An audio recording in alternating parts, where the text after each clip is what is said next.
You're listening to Talking Law, the podcast where business owners just like you discover how to avoid legal landmines and build value using smart legal tips.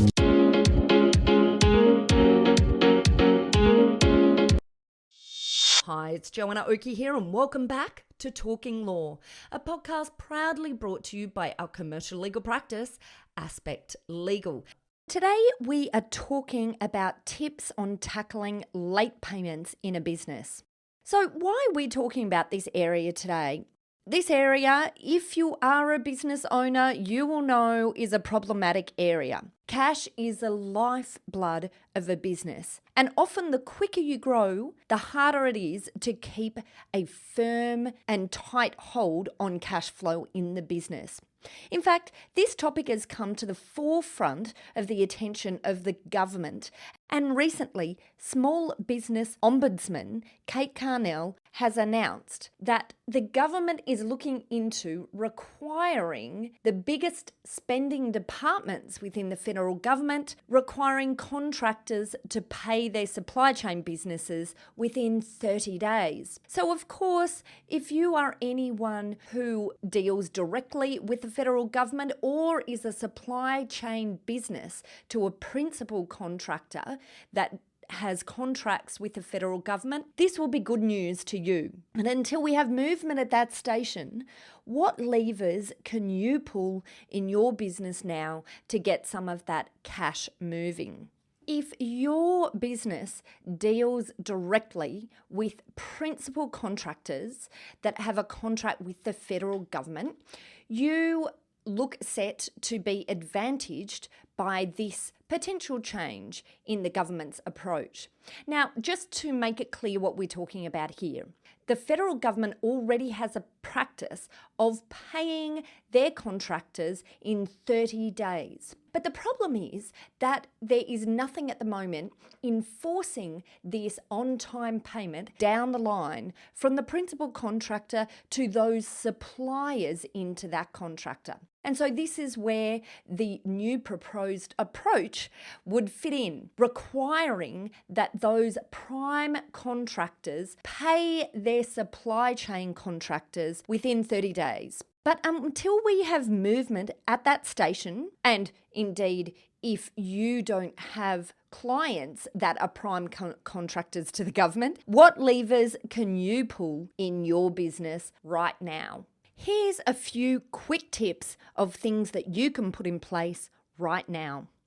Firstly, be clear on your invoices and in your terms and conditions about payment timing.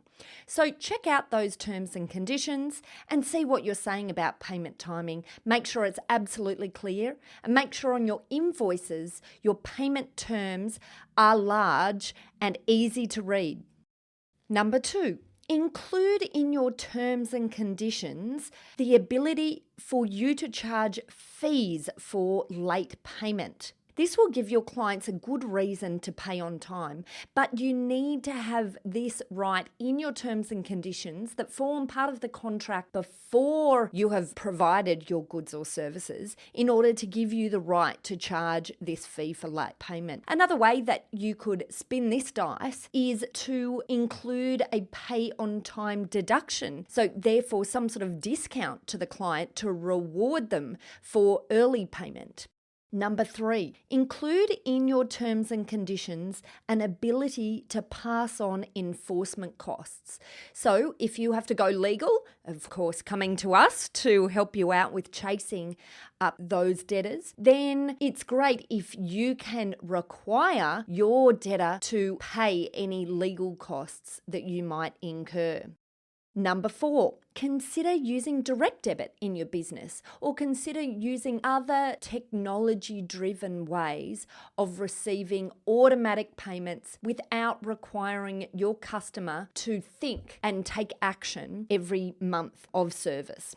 Number 5, chase early. be the squeaky wheel. Look, to be frank, the older the debt, the higher the likelihood that it won't be paid or that it will be hard to recover. And if there's issues in receiving payment, sometimes these can be a warning about a customer not being happy. So it's really important to jump on these issues as quickly as possible, because the longer they go on, the longer they fester, the more likelihood it will be difficult to recover money later on down the track, and even harder for you to get your customer in a position where both you and they are happy at the end of the transaction. So remember, late payments can be a warning of something else that's going on. So having a really tight debt collection process internally can help you weed out these problems before they turn into large issues for the business. And finally, make sure you have a defined escalation process within your organisation. So make sure it's clear that if your debt collection process is not working, and of course this means you need to have a clear and defined debt collection process within your organisation. If that process has accelerated through a number of steps within the process, so say for example, you've sent out a number of statements automatically from your accounting software system, your accounts department have followed up with phone calls a few times, and you're still not getting anywhere, then make sure there's an automatic escalation process internally, and make sure the person that is responsible for debt collection and accounts internally is reporting to you on this on a regular basis. So recovery and collection is prime in the minds of the people who have responsibility of doing this and the people who are overseeing this area, because it's really important, if you identify an issue, to jump on it quickly, and if it's not being resolved internally, then to move to something like a letter from a lawyer to give it a bit more oomph. And certainly if the relationship has broken down, you really need to think about getting other advisors and professionals to step in and help quickly in the process. Well, that's it for our quick tips episode. As the name implies, the episode is quick. Hopefully the tips that we provided today in relation to collecting your debtors and tackling late payments in a business have been helpful.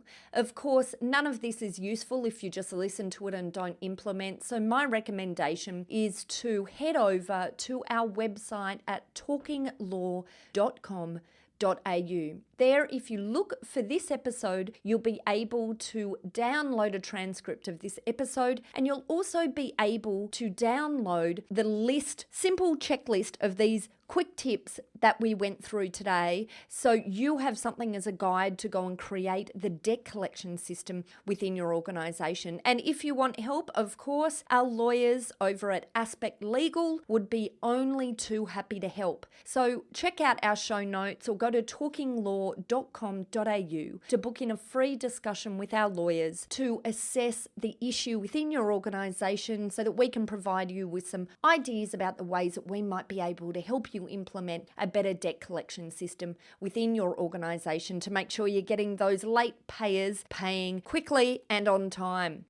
Thanks again for listening in today. You have been listening to Joanna Oakey and Talking Law. Thanks for listening to Talking Law. Tune in next time for more smart legal tips and tricks to keep you clear of those legal landmines. If you want to get a download of today's show notes, head over to talkinglaw.com.au. Are you looking for a top quality legal team to assist you in your organisation? Aspect Legal is an innovative commercial legal practice that specialises in providing fast and professional services for their clients. If you'd like to chat about how we might be able to assist you, simply head over to our website at aspectlegal.com.au to book in a time for a free discussion with one of our lawyers.